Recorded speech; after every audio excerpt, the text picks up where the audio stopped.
Bismillahirrahmanirrahim. Assalamualaikum warahmatullahi wabarakatuh. Alhamdulillahilladzi ja'ala as-sa'adata fi suhbati su'ada wa afada min ulumihi wa asrarihi ala qulubil arifina wal awliya. Asyhadu an la ilaha illallah wa asyhadu anna Muhammadan abduhu wa rasuluh alladzi la nabiyya ba'dah, amma ba'd. Yang terhormat para Dewan Direksi BJB Syariah, yang terhormat Dewan Komisaris, yang terhormat Dewan Pengawas Syariah. Marilah kita panjatkan puji dan syukur kehadirat Allah Subhanahu wa Ta'ala, memuji dan bersyukur dari hati yang paling dalam, hati yang merasakan Allah lah yang menggenggam diri kita, Allah lah yang mengurus urusan makhluk-makhluknya di langit dan di bumi. Mudah-mudahan dengan kajian di sore hari ini, di 10 akhir di bulan Ramadan, benar-benar meningkatkan kualitas diri kita, dan yakini di 1 Syawal Allah kembalikan kita semua ke dalam fitrah. Amin ya rabbal alamin. Jamaah sekalian, Idul Fitri dengan peningkatan kualitas diri. Dalam perspektif ilmu tasawuf, bahwa anasirul insan, unsur-unsur manusia itu terdiri dari 5. Yang pertama adalah ruh. Inilah yang ditanyakan di dalam Al-Quran. Yas'alunaka 'anir ruh, quli ruh min amri rabbi. Mereka bertanya kepada engkau tentang ruh, katakan ruh itu urusan Tuhanku. Dan sampai hari ini tidak ada orang yang mengetahui apa sesungguhnya ruh itu. Lalu yang kedua adalah jasmani. Jasmani ilah yang berasal dari tanah. Minha khalaqnakum wa fiha nu'idukum wa minha nukhrijukum taratan ukhra. Dari tanahlah kalian diciptakan, fisik atau jasmani manusia, dan ke dalam tanah kalian akan dikembalikan dan akan dikeluarkan kembali dalam kejadian berikutnya. Lalu yang ketiga, unsur manusia adalah akal. Allah berikan karunia yang luar biasa bagi manusia yang disebut dengan akal.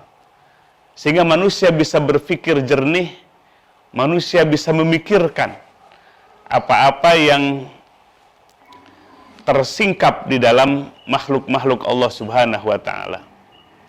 Lalu yang keempat, unsur manusia adalah hawa nafsu, di mana dalam Al-Quran bahwa Allah Subhanahu wa Ta'ala lah yang telah menghiasi manusia dengan syahwat. A'udzubillahi minasyaitonir rajim. Juyina linnas hubbus syahawat minan nisa wal banin wal qanatiril muqantarati minaz zahabi wal fiddah wal khailil musawwamah wal an'am wal harth. Dzalika mata'ul hayatid dunya. Manusia telah dihiasi oleh Allah Subhanahu wa Ta'ala dengan syahwatnya, di mana syahwat manusia begitu menyukai kepada wanita, kepada harta yang berlimpah, emas, perak, demikian pula kepada kendaraan, demikian pula kepada pertanian, yang itu semua adalah mata'ul hayatid dunya, kesenangan dari kehidupan dunia. Yang keempat ini adalah hawa nafsu atau syahwat yang kecenderungannya hanya kepada kesenangan duniawi. Dan yang kelima, yang terakhir dari unsur manusia adalah al-qalbu atau hati, di mana salah satu fungsi al-qalbu atau hati ini adalah tempat turunnya cahaya Allah Subhanahu wa Ta'ala. Syekh Ibnu Athaillah As-Sakandari rahimahullah mengatakan, matali'ul anwar al-qulubu wal asrar. tempat terbitnya cahaya adalah hati dan relung batin. Jadi salah satu fungsi daripada kolbu atau hati kita adalah tempat bersinarnya, tempat terbitnya cahaya Allah Subhanahu wa Ta'ala. Jamaah sekalian, di sore hari ini kita akan memfokuskan tentang kolbu manusia. Dan kolbu manusia inilah yang permanen dalam diri manusia, sekaligus yang akan kita bawa pulang menghadap kepada Allah Subhanahu wa Ta'ala.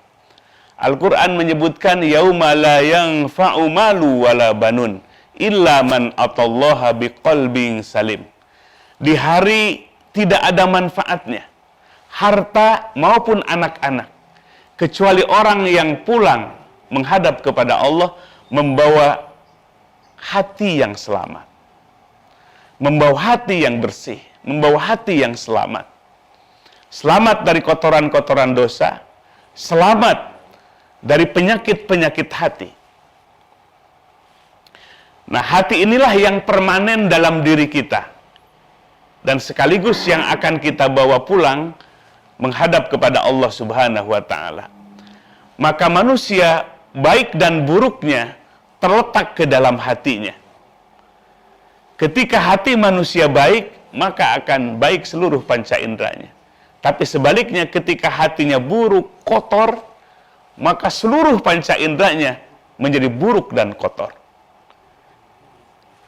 Maka oleh sebab itu, kualitas manusia yang penting adalah bagaimana kualitas hatinya.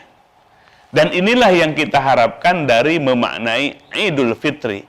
Dikembalikannya hati kita ke dalam fitrahnya. Karena semua ketika terlahir ke dunia ini, kullu mauludin yuladu alal fitrah.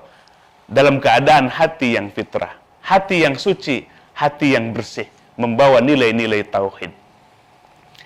Ada 4 hal Syekh Ibnu Athaillah As-Sakandari rahimahullah, bagaimana cara merawat hati, cara menjaga hati supaya hati kita fitrah, supaya hati kita berkualitas, supaya hati itu bisa berfungsi dengan baik.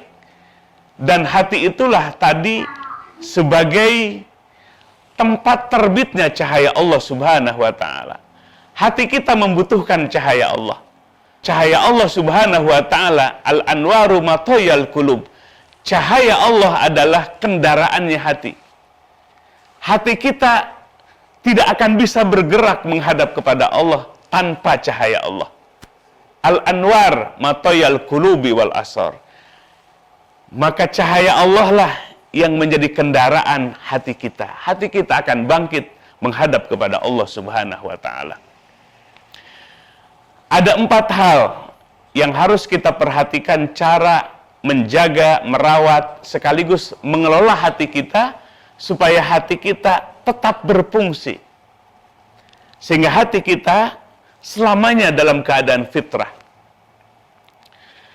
Yang pertama adalah bagaimana supaya hati kita bebas dari lukisan-lukisan dunia dan makhluk. Syekh Ibnu Athaillah As-Sakandari dalam hikamnya, kaifa yusriku qalbun suwarul akwan muntabi'atun fi mir'atihi. Bagaimana hati bisa bersinar? Bagaimana hati akan menjadi tempat terbitnya cahaya Allah Subhanahu wa Ta'ala? Karena kalau hati sudah bersinar, pikiran pun akan tercerahkan. Dan seluruh panca indera pun akan bergerak untuk menjalankan ketaatan kepada Allah Subhanahu wa Ta'ala. Bagaimana hati bisa bersinar? Suwarul akwan muntabi'atun fi mir'atihi. Sementara gambaran-gambaran dunia, gambaran-gambaran makhluk terlukis dalam cermin hati kita. Hati yang penuh dengan gambaran dunia dan makhluk tidak akan pernah bersinar hatinya. Hatinya akan gelap. Hatinya tidak akan bisa bergerak. Maka oleh sebab itu, tips yang pertama menjaga hati adalah al-i'rad anil khalqi wa dunya. Bagaimana memalingkan hati kita dari dunia dan makhluk. Kemudian setelah kita palingkan hati kita dari dunia dan makhluk, artinya bahwa jangan jadikan dunia dan makhluk itu menjadi orientasi dalam hidup kita. Tapi gantilah Allah dan hari akhirat sebagai orientasi dari hidup kita. Al-Quran menyebutkan, yarjullah wal yawmal akhir. Orang yang berharap kepada Allah dan orang yang berharap akhirat sebagai darul jaza, sebagai tempat pembalasan Allah Subhanahu wa taala. Jadi pertama yang harus kita lakukan adalah mengosongkan hati kita dari dunia dan makhluk. Dunia dan makhluk ini sekali-kali jangan dijadikan orientasi dalam hidup kita. Tapi jadikanlah Allah sebagai orientasi hidup kita. Akhirat sebagai orientasi hidup kita. Artinya, dalam keseharian hidup kita, bukan berarti kita meninggalkan dunia. Meninggalkan kita tidak butuh uang, kita tidak butuh jabatan, kita tidak butuh kekuasaan, kita tidak butuh harta, kita tidak butuh benda. Tapi jadikan itu semua adalah sebagai alat. Harta jadikan alat untuk beribadah kepada Allah. Jabatan jadikan alat pengabdian diri kita kepada Allah Subhanahu wa taala. Jangan sekali-kali dijadikan sebagai orientasi dalam hidup kita. Inilah yang membuat manusia kehilangan arah. Ketika dunia ini dijadikan sebagai orientasi di dalam hidupnya, pasti dia akan terombang-ambing dalam kehidupan dunia yang fana ini. Maka oleh sebab itu, jadikanlah makna la ilaha illallah kalimah sentral, kalimah yang dibawa oleh seluruh para nabi. Nabi bersabda, afdalu ma qultu ana wan nabiyuna min qabli la ilaha illallah. Kalimah yang paling afdal aku ucapkan dan seluruh para nabi, itulah kalimah la ilaha illallah. Tiada yang disembah kecuali Allah. Keluar dari hatinya sembahan-sembahan yang lain. 15 abad yang lalu para sahabat penuh hatinya dengan Lata, Uzza, Manat, dan Hubal. Kemudian dibersihkan dengan tauhid la ilaha illallah. Hari ini banyak hati manusia tidak diisi dengan berhala. Hatinya tidak diisi dengan berhala, tapi hatinya banyak diisi oleh gambaran-gambaran dunia dan makhluk. Maka dunia dan makhluk inilah yang akan menghambat, yang membuat hati kita menjadi tidak bersinar, tidak bercahaya, karena cahaya Allah tidak masuk ke dalam hati yang penuh dengan gambaran dunia dan makhluk. Rasulullah Shallallahu Alaihi Wasallam 15 abad yang lalu telah memberikan gambaran kepada kita sebagai kaum muslimin.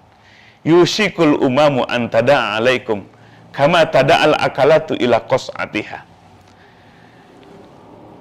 Sebentar lagi yushiku, hampir-hampir kalian akan dihabisi oleh bangsa-bangsa yang lain. Seperti orang-orang yang lapar memanggil teman-temannya untuk menghabiskan makanan. Jadi umat Islam ini laksana makanan yang akan dihabiskan oleh bangsa-bangsa yang lain. Lalu para sahabat bertanya, hal min qillatin nahnu yauma idzin ya Rasulullah. Apakah di saat itu kami kaum muslimin adalah kelompok minoritas? Nabi menjawab, la bal antum aktsar. Tidak, justru kalian adalah mayoritas. Walakinakum gusaun kagusa'is sail. Tapi kalian laksana buih. Buih dari air yang mengalir. Banyak tapi centang perenang. Banyak tapi tidak bersatu. Banyak tapi terombang-ambing. Seperti buih. Tidak ada makna. Lalu Nabi mendeskripsikan. Karena musuh-musuh kalian dicabut oleh Allah dari dadanya haibah. Melihat kalian kaum muslimin itu kecil. Melihat kaum muslimin itu gampang, mudah diatur. Sementara hati kalian dimasukkan ke dalam hati kalian yang disebut dengan al-wahan. Para sahabat sontak kaget. Mal wahnu ya Rasulullah. Apa wahan itu ya Rasulullah? Maka Nabi menjawab, hubbu dunya wa karahiyatul maut. Wahan yang melumpuhkan kalian, yang meluhlandakan kalian adalah penyakit hati, namanya hubbu dunya. Dunia dijadikan orientasi. Benda-benda dijadikan orientasi dalam hidup. Sehingga tumbuhlah yang disebut dengan hubbu dunya, kecintaan kepada dunia. Sehingga tidak ada ruang dalam hatinya untuk mencintai Allah, mencintai kebenaran, mencintai agama Allah.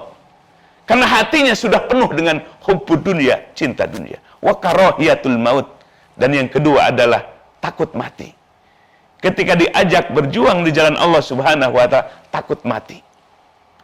Inilah penyakit yang membahayakan yang akan menimpa umat ini. Mudah-mudahan kita semua dibersihkan dari penyakit al-wahan ini.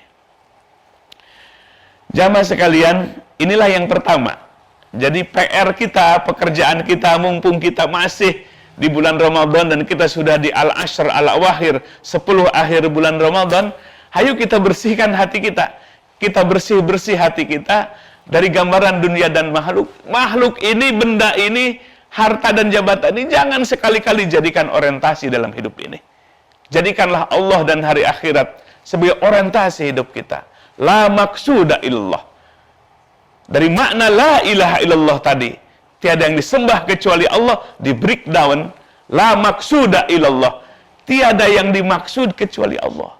Tiada yang dijadikan orientasi hidup kecuali Allah Subhanahu wa ta'ala.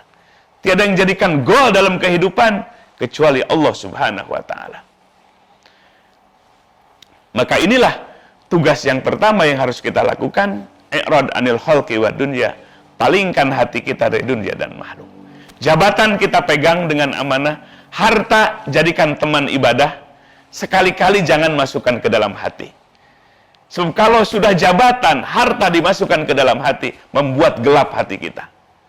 Tidak ada ruang untuk menerima cahaya dari Allah Subhanahu wa ta'ala, dan hati kita membutuhkan cahaya, lentera cahaya Allah.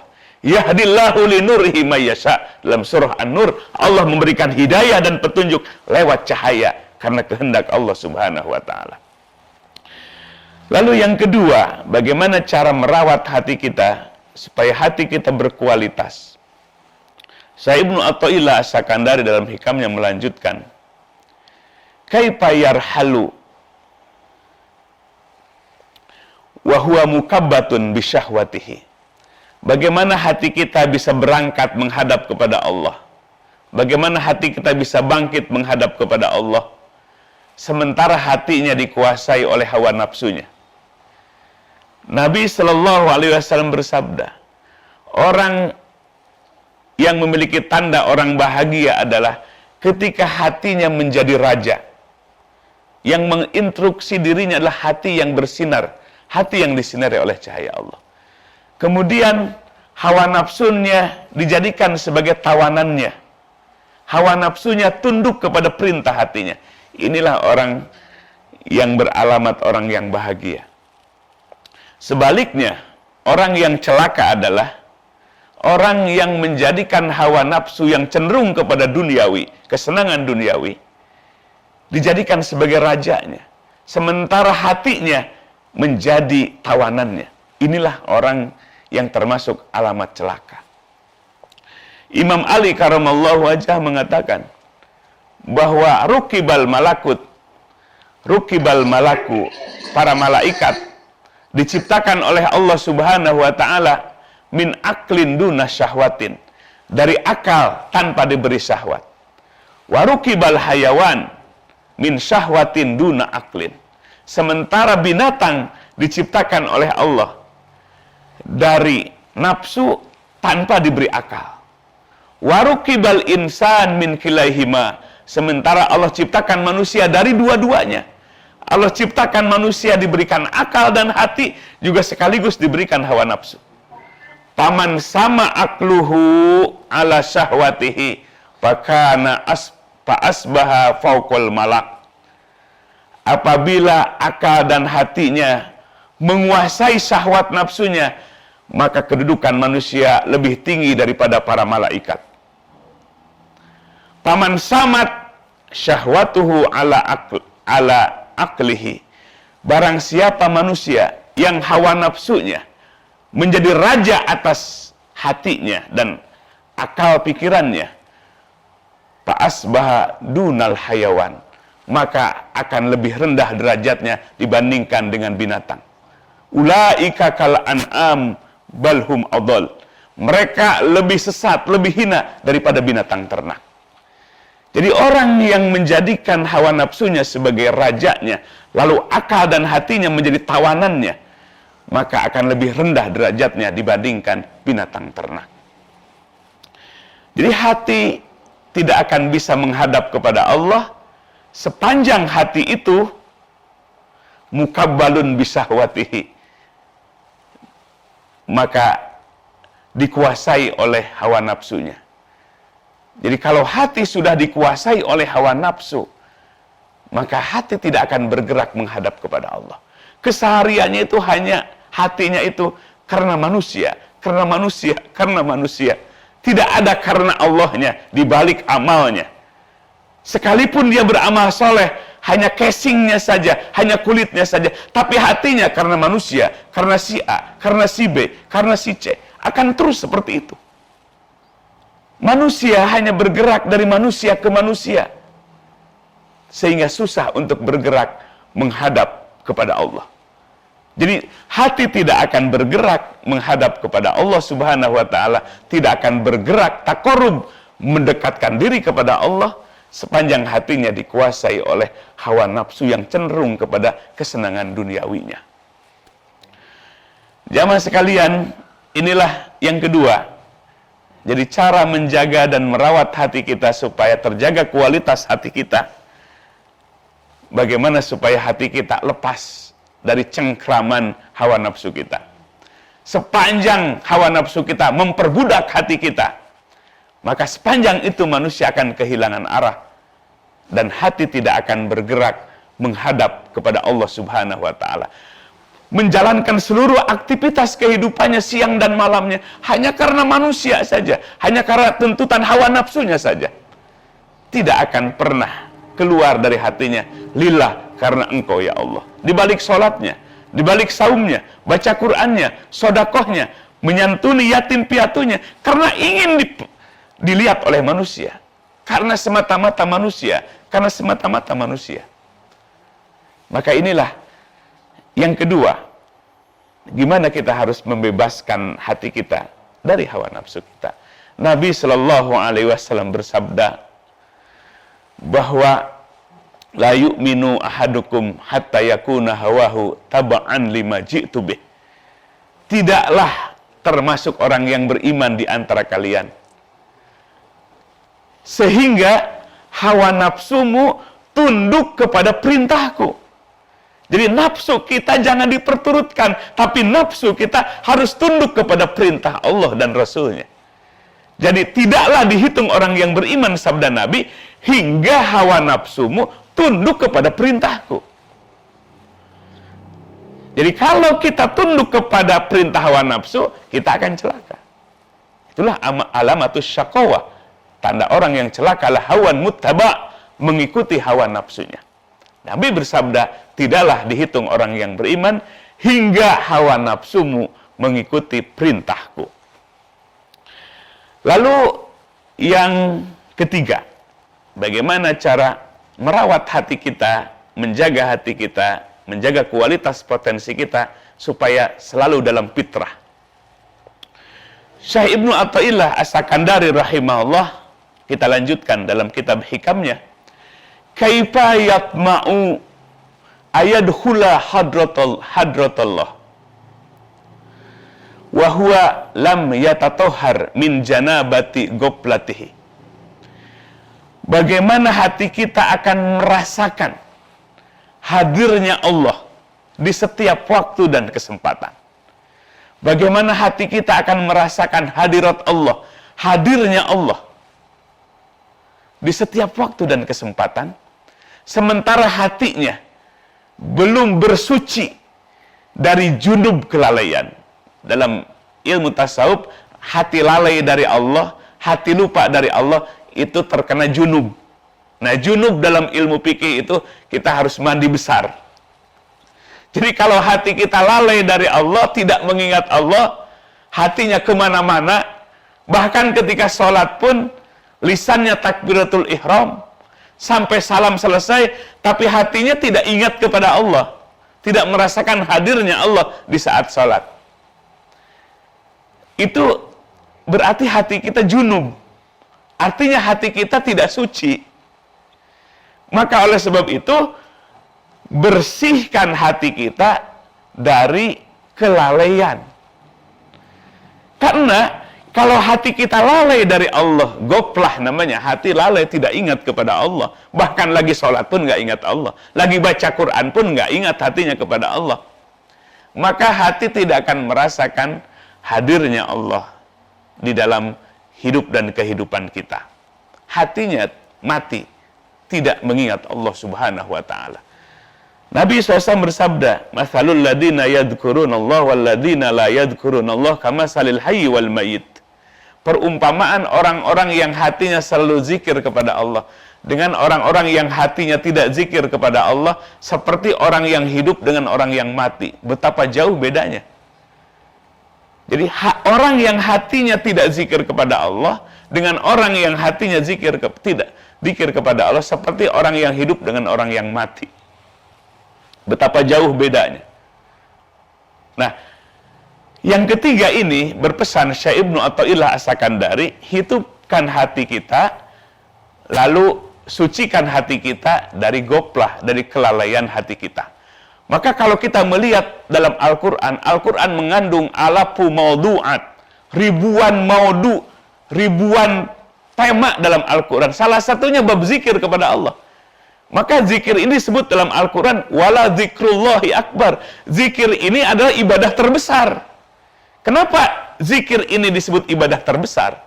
Karena semua ibadah termasuk sholat, hakikatnya adalah zikir. Aqimis sholat li zikri, tegakkan sholat supaya hati ingat kepadaku. Dan perintah zikir ini bukan hanya ketika di masjid, bukan hanya ketika sholat. Kita lihat dalam Al-Quran, alladzina yadhkurunallaha qiyamau wa qu'udau wa ala junubihim. Mereka adalah orang-orang yang zikir kepada Allah saat berdiri, saat duduk, saat berbaring. Berdiri, duduk dan berbaring adalah menunjukkan fikuli awqat wal amakin. Zikir harus dilakukan di setiap waktu dan kesempatan. Jadi jangan ada ruang hati tidak zikir kepada Allah. Sedang apapun.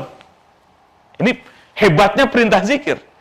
Jadi ketika berdiri, duduk, berbaring, tidak ada lagi di luar tiga ini. Kalau nggak berdiri, duduk, kemudian berbaring.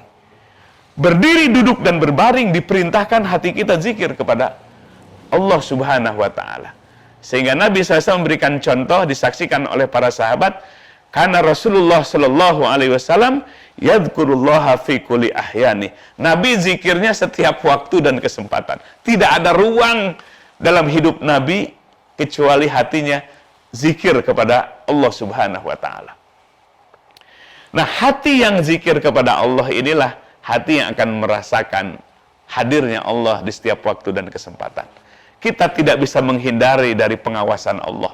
Kita tidak bisa menghindari dari penglihatan Allah Subhanahu wa taala. Ya'lamu kha'inatal a'yun wa ma tukhfis sudur. Allah mengetahui khianatnya mata kita dan Allah mengetahui apa yang dirahasiakan dalam lubuk hati kita. Semuanya jelas di hadapan Allah, tidak ada yang tertutup, tidak teralingi pengawasan Allah, tidak terhalangi penglihatan Allah Subhanahu wa taala. Termasuk gerak-gerik hati kita. Apakah hati kita sedang zikir kepada Allah atau hati kita sedang lalai dari Allah Subhanahu wa taala? Allah mutali'un alaina. Allah yang melihat gerak-gerik diri kita. Penglihatan Allah tidak akan bisa ditutup-tutupi. Maka oleh sebab itu, inilah makna ihsan sesungguhnya apa yang diajarkan Jibril alaihissalam kepada Nabi Shallallahu Alaihi Wasallam dengan hadis yang terkenal, hadis Jibril. Hadis Jibril ini kenapa disebut hadis Jibril? Yang diriwayatkan oleh Umar bin Khattab radhiyallahu an. Satu waktu Nabi dengan para sahabat sedang berduduk-duduk. Tibalah seorang laki-laki, digambarkan dalam hadis itu bersih pakaiannya, bersih tubuhnya, kemudian menghampiri Nabi Shallallahu Alaihi Wasallam, kemudian mendekat sampai lututnya, ya, lututnya di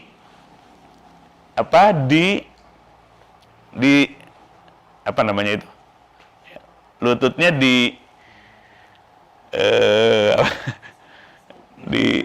disatukan ya dengan lututnya Nabi SAW, dan paha Nabi dipegang oleh kedua tangan laki-laki itu.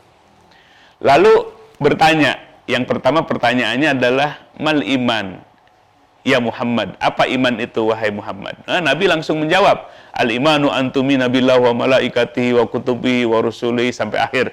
Iman adalah beriman kepada Allah, malaikatnya, itu yang disebut rukun iman yang 6. Maka pemuda itu menjawab, sodaqta, benar engkau Muhammad. Langsung disusul dengan pertanyaan yang kedua, mal Islam, apa Islam itu ya Muhammad? Langsung Nabi menjawab, al Islamu antasyhada alla ilaha illallah wa anna Muhammadar Rasulullah wa tuqimas shalah wa tutiyaz zakat, sampai selesai menyampaikan rukun Islam yang 5. Lalu nyambung. Disusul lagi dengan pertanyaan yang ketiga, mal ihsan, apa ihsan itu wahai Muhammad? Nabi langsung menjawab, anta budallah ka'annaka tarah fa illam takun tarah fa innahu yarak. Ihsan adalah engkau beribadah kepada Allah seolah-olah engkau melihat Allah, saking yakinnya tidak ada penghalang dalam hatinya, seolah-olah melihat Allah. Fa illam takun tarah fa innahu yarak. Apabila engkau belum bisa seolah-olah melihat Allah, maka Allah lah yang senantiasa melihat engkau. Jadi yang pertama adalah musyahadah, yang kedua adalah muraqabah. Inilah makna ihsan yang diajarkan oleh Jibril alaihissalam. Ada iman dengan rukunnya yang 6, ada Islam rukunnya yang 5, ada ihsan, itulah beribadah kepada Allah dengan meletakkan pertama adalah muraqabah, pertama musyahadah, merasa melihat Allah. Yang kedua muraqabah, di mana hati kita merasa ditatap oleh Allah Subhanahu wa taala. Inilah makom ihsan yang diajarkan oleh Jibril alaihissalam oleh Rasulullah sallallahu alaihi wasallam. Iman, Islam, dan ihsan, itulah pondasi dalam agama. Kemudian setelah selesai, pemuda itu tiada, maka Nabi bertanya, apakah kalian tahu siapa yang datang itu? Maka Sayyidina Umar bin Khattab menjawab, as-sa'il a'lamu minal mas'ul, yang bertanya lebih tahu daripada yang ditanya. Maka Nabi langsung menjelaskan, atakum Jibril yu'allimukum dinakum. Yang datang kepada kalian adalah Jibril alaihissalam yang menjelma menjadi manusia, mengajarkan agama kepada kalian. Maka rukun agama kita 3, ada nilai keimanan, nilai keislaman, dan nilai keihsanan. Nah, nilai keihsanan inilah yang menjadi ruang lingkupnya adalah hati kita yang merasa melihat Allah, seolah-olah melihat Allah, atau hati kita yang selalu merasa ditatap oleh Allah Subhanahu wa taala. Inilah agama kita yang menghubungkan antara hamba dengan Allah. Terhubung sampai hatinya selalu merasa ditatap oleh Allah. Hatinya selalu tersambung dengan Allah Subhanahu wa taala. Sekaligus agama inilah yang menghubungkan manusia dengan manusia lewat muamalah yang baik. Termasuk ekonomi syariah. Muamalah yang baik menghubungkan manusia dengan manusia dan menghubungkan manusia dengan alam sekitarnya. Kita wajib menjaga alam ini. Jamaah sekalian, itu yang ketiga. Lalu yang keempat, ya, yang terakhir ini adalah penjelasan Syekh Ibnu Athaillah As-Sakandari rahimahullah dalam hikamnya. Kaifa yafhamu daqaiqal asrar wa huwa lam yatub min habwatihi. Bagaimana hati kita akan merasakan rahasia-rahasia, misteri, kegaiban dari Allah Subhanahu wa Ta'ala, sementara hatinya belum bertobat dari kesalahan di masa lalunya. Jadi yang keempat ini, Syekh Ibnu Athaillah As-Sakandari mengajarkan kepada kita, kita harus selalu bertobat kepada Allah Subhanahu wa Ta'ala dari kesalahan dan dosa kita di masa lalu. Sebab Nabi sudah bersabda bahwa hati itu seperti cermin, seperti kaca. Sekali kita berbuat dosa, akan tergurat dalam kaca itu, dalam hati itu adalah noda hitam. 2 kali, 3 kali, terus akan semakin hitam hati kita. Maka kaca itu akan semakin hitam. Maka oleh sebab itu, cara membeningkan, membersihkan kaca hati itu adalah dengan bertobat kepada Allah Subhanahu wa Ta'ala. Maka Nabi sallallahu alaihi wasallam mengajarkan kepada kita untuk bertobat kepada Allah. Ya ayuhan nas, tubu ila rabbikum, fa inni atubu ilallah mi'ata marrah kulla yaum. Wahai sekalian manusia, bertobatlah kepada Tuhan kalian. Sesungguhnya aku bertobat kepada Allah 100 kali dalam sehari semalam. Dan tobat ini adalah kasih sayang Allah bagi orang yang beriman. Sebab diperintahkannya tobat hanya berlaku bagi orang yang beriman. Yang berimanlah yang dipanggil oleh Allah Subhanahu wa Ta'ala untuk bertobat kepada Allah. Sebab orang yang beriman itu bisa jatuh kepada dosa. Al-insan mahallul khata' wa nisyan. Manusia adalah tempatnya kesalahan dan tempatnya lupa. Inilah yang menjadi faktor kita jatuh kepada dosa. Kita harus senantiasa bertobat kepada Allah, mengakui kesalahan dan dosa kita. Dan tetaplah Allah Al-Ghafur, Al-Ghaffar. Allah yang banyak ampunannya, Allah yang menutupi aib dan kesalahan kita. Ampunan Allah lebih besar daripada besarnya dosa-dosa kita. Ampunan Allah lebih banyak dibandingkan dengan banyaknya dosa hamba-hambanya. Maka oleh sebab itu, kita diperintahkan bertobat kepada Allah Subhanahu wa Ta'ala. Maka bertobat kepada Allah ada syaratnya. Para ulama mensyaratkan minimal 4 syarat bertobat kepada Allah. Yang pertama adalah al-i'tiraf, pengakuan dosa kita di hadapan Allah. Jadi batin kita, hati kita mengakui dengan jujur atas dosa-dosa kita di masa lalu. Kita tidak akan mungkin menutupi dosa-dosa kita dari tatapan Allah. Semua jelas di hadapan Allah. Justru kewajiban kita adalah bangkitkan kesadaran untuk bertobat kepada Allah dengan mengakui dosa dan kesalahan kita di hadapan Allah Subhanahu wa Ta'ala. Sebab sebaik-baiknya momentum, sebaik-baiknya waktu adalah khairu awqatika waktun tashhadu fihi wujudu faqatik. Sebaik-baiknya waktu bagi engkau adalah ketika engkau sadar atas kekurangan-kekuranganmu, sekaligus ketika sadar di waktu itu atas kelalaian dan kehinaanmu. Jadi ketika hati kita merasakan banyaknya dosa, kesalahan, kekurangan, dan kehinaan diri, itulah waktu momentum terbaik bagi kita. Sebaliknya, waktu yang merugikan bagi diri kita di saat kita merasa orang hebat, merasa tidak punya dosa, merasa suci di hadapan Allah Subhanahu wa Ta'ala. Nah, sebaik-baiknya momentum bagi kita adalah di mana Allah bangkitkan kesadaran batin kita, mengakui kesalahan dan dosa beserta kehinaan dan kelemahan diri kita. Yang kedua adalah syarat tobat adalah an-nadamah, penyesalan. Penyesalan yang dalam, tumbuhnya rasa khauf, rasa takut kepada Allah Subhanahu wa Ta'ala. Inilah syarat yang kedua. Sehingga meneteskan air mata ketika bertobat kepada Allah, itulah tetesan air mata yang akan mendatangkan ampunan kasih sayang Allah Subhanahu wa Ta'ala. Nabi bersabda, ada 2 mata yang tidak akan dijilat oleh api neraka. Yang pertama adalah mata yang senantiasa menangis karena tobat kepada Allah Subhanahu wa Ta'ala. Lalu yang kedua, mata yang menjaga keamanan kaum muslimin. Di malam hari, matanya melek, matanya tidak tidur karena menjaga keamanan kaum muslimin. Inilah 2 mata yang tidak akan kena dengan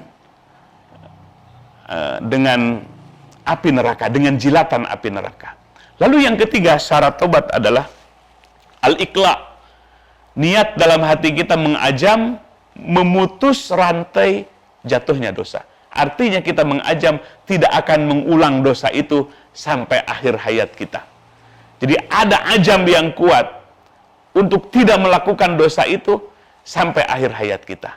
Dan yang terakhir adalah syarat tobat adalah wa'at bi'is sayiatil hasanat tamhuha. Gemar amal soleh. Hari ini Allah berikan kesempatan dia gemar amal soleh yang ikhlas atas namamu ya Rabb. Terus mencari pundi-pundi amal soleh. Di setiap tarikan napasnya mencari amal soleh. Amal soleh yang dilakukan itulah sebetulnya yang akan menghapus dosa-dosa kita di masa lalu.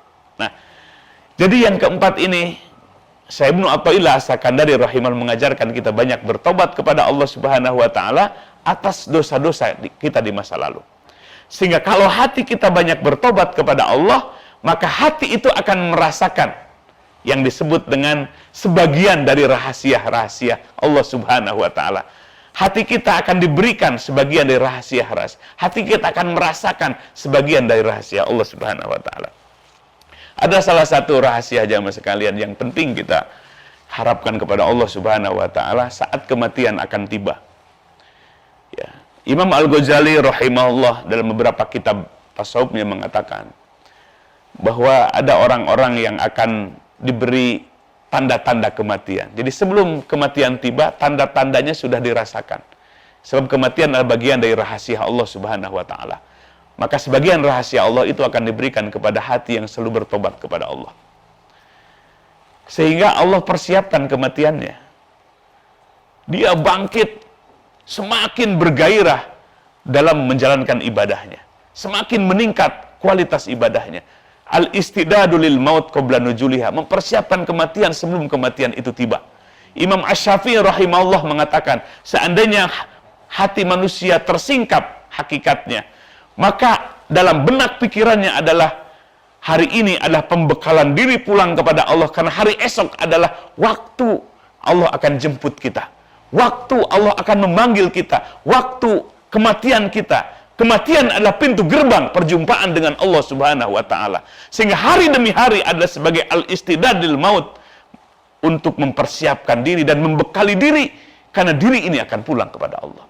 Bukan harta, bukan jabatan yang akan kita bawa pulang kepada Allah. Jangankan harta dan jabatan yang di luar diri kita, yang ada dalam diri kita, jasad kita pun tidak akan dibawa pulang kepada Allah. Jasad kita hanya kembali kepada tanah, masuk ke lubang lahat. Tapi ruh kita, kolbu kita, amal itulah yang akan kita bawa pulang kepada Allah Subhanahu wa taala. Maka sebagian dari rahasia Allah itu akan diberikan ke dalam hati, di mana hati kita banyak gemar bertobat kepada Allah dari kesalahan di masa lalunya. Jadi yang terakhir, yang keempat ini, hati akan merasakan rahasia dari misteri kegaiban manakala hati kita banyak bertobat kepada Allah Subhanahu wa taala. Jamaah sekalian, itulah yang bisa disampaikan di sore hari ini. Tipsnya untuk menjaga kualitas batin kita, kualitas hati kita, dan kita berharap selesainya 2-3 hari lagi bulan Ramadan ini benar-benar Idul Fitri, kita dikembalikan kepada fitrah kita. Kita ingin pulang kepada Allah dalam keadaan fitrah seperti kita lahir ke dunia dalam keadaan fitrah. Demikian, mudah-mudahan besar manfaatnya. Terima kasih kepada Pak Piki, juga kepada sahabat-sahabat yang lainnya dimanapun berada. Ini adalah semata-mata hanya sharing, berbagi ilmu, apa yang Allah berikan kepada kita semua.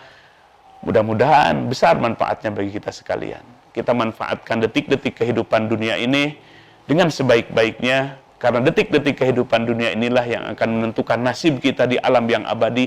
Tidak ada lagi kematian di akhirat sana, dan semuanya adalah tergantung dari detik-detik kehidupan dunia ini. Hasbunallahu wa ni'mal wakil, ni'mal maula wa ni'man nasir. Assalamualaikum warahmatullahi wabarakatuh. Baik, jamaah sekalian, mari kita sama-sama berdoa kepada Allah Subhanahu wa taala di sore hari ini. Kita angkat kedua tangannya, pejamkan kedua matanya. Allah menyaksi kepada kita. Allah hadiri, Allah hadir. Allah menyaksi dan mendengar apa permohonan dari hamba-hambanya. Allahumma salli ala Sayyidina wa Habibina wa Syafi'ina wa Maulana Muhammad wa sallim radhiyallahu tabaraka wa ta'ala an kulli sahabati Rasulillahi ajmain. Amin ya Allah ya Rabbal alamin. Allahumma ja'alna hadina mahdiyin ghairadhdallina wala mudillin barrun rahimun jawadun karim. Allahumma aftah alaina futuhal anbiya wal auliya bijudika wa karamika ya arhamar rahimin. Ya ghaniyu agnina bifadlika amman siwak. Allahumma yasir wa la tu'asir umurana fa inna taysira kulli asirin fa alaika yasir. Ya Rabb, ampuni seluruh dosa-dosa kami. Ya Rabb, ampuni seluruh kezaliman-kezaliman kami yang kami perbuat. Kezaliman yang diperbuat oleh mata kami, kezaliman yang diperbuat oleh mulut kami, begitu juga tangan dan kaki kami. Ya Rabb, bersihkan hati kami dari seluruh penyakit-penyakit hati. Ya Rabb, hiasi hati kami dengan sifat-sifat yang terpuji. Ya Rabb, ampuni dosa kedua orang tua kami. Dan ada di antara kami orang tua yang sudah pulang ke alam barzah, tidak bisa ditatap lagi wajahnya.